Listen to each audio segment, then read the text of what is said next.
Production orale numéro 2. Les deux documents sont des rapports sur la valeur ajoutée des technologies de l'information et de la communication à l'enseignement. Le premier publié dans le site www.apprendre.com est de Andreas Schleicher de l'OCDE PIJA et le second de François Coyet avec la collaboration de Michel Dreschler est publié dans le site http://ife.ns-lyon.fr/dst/da-veille/41 de janvier 2009. La recherche de meilleures performances à l'école en profitant de l'offre de nouvelles technologies conduit les chercheurs et pédagogues à se pencher sur son apport réel à la réussite des élèves. Il est donc à propos de se demander en quoi l'utilisation de nouvelles technologies améliore-t-elle les résultats des élèves. Nous aborderons d'une part les avantages et les inconvénients de l'utilisation de nouvelles technologies et d'autre part les précautions et orientations pour tirer profit de ces technologies. Aujourd'hui, l'évolution de la technologie transforme des habitudes. Cette certitude concerne l'école.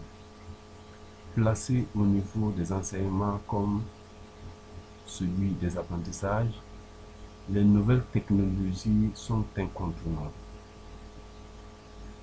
Les avantages de l'utilisation de ces technologies sont au point de vue de l'efficacité des apprentissages et du point de vue du comportement des apprenants. Tout d'abord, de l'efficacité des apprentissages. Il faut noter l'accessibilité des données. Il est très facile pour un étudiant qui dispose d'outils informatiques d'accéder à des données et des informations lui permettant de progresser dans ses études. Les tâches exécutées à l'école peuvent être facilitées grâce à l'apport de l'Internet. Il faut aussi noter la richesse de l'enseignement par des informations que les professeurs donnent aux apprenants. Sur le plan temporel et spatial, grâce à l'utilisation de nouvelles technologies, l'apprentissage se poursuit en dehors de l'école et à tout niveau. Il suffit seulement que l'élève dispose d'un micro-ordinateur ou d'un ordinateur portable puisse avoir la connexion.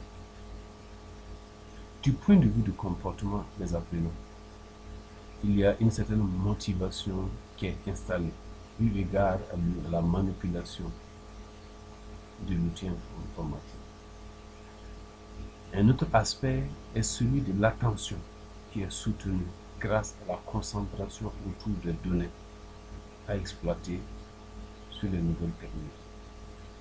La propension à l'utilisation des TIC est à signaler grâce à la multiplicité d'offres et d'appareils pouvant accéder à Internet, les smartphones, la 4G et surtout cette fluidité grâce à cette nouvelle technologie, la 4G.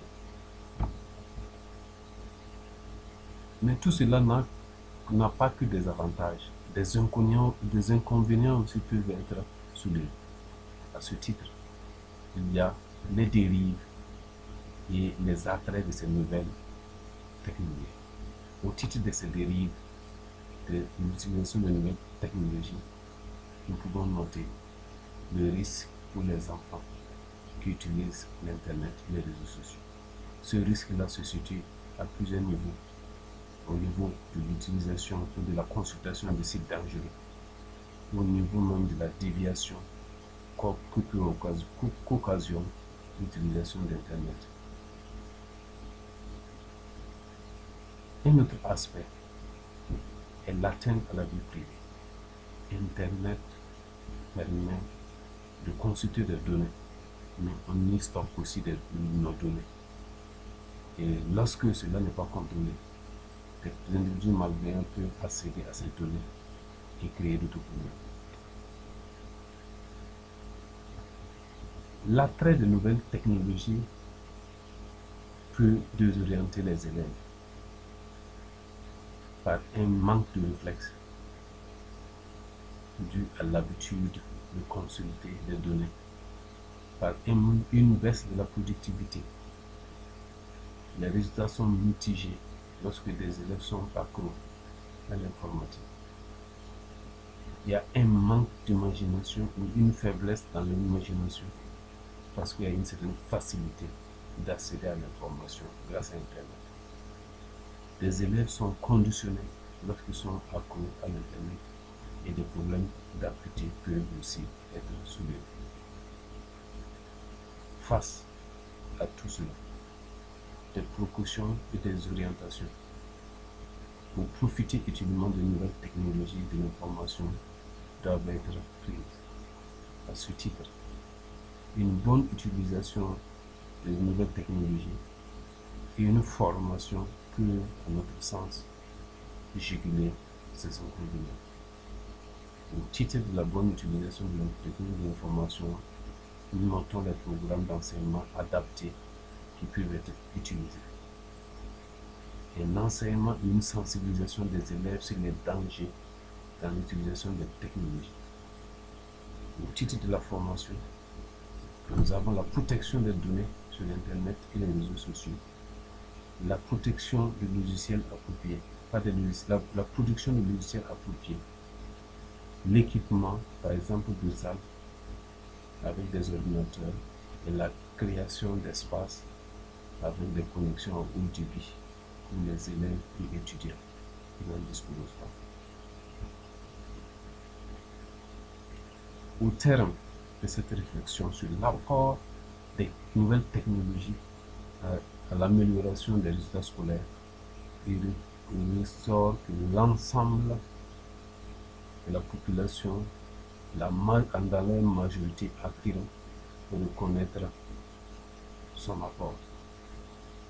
Les résultats des élèves sont donc meilleurs avec l'introduction de cet outil. La raison est une meilleure qualité des enseignements apprentissage dans nos écoles. Il est alors essentiel de trouver le juste milieu pour une utilisation rationnelle des nouvelles technologies afin de tirer meilleur profit de cet outil indispensable pour une société tournée vers le numérique. Ça y va de l'intérêt de toute la nation. Je vous remercie. Kwama Richard.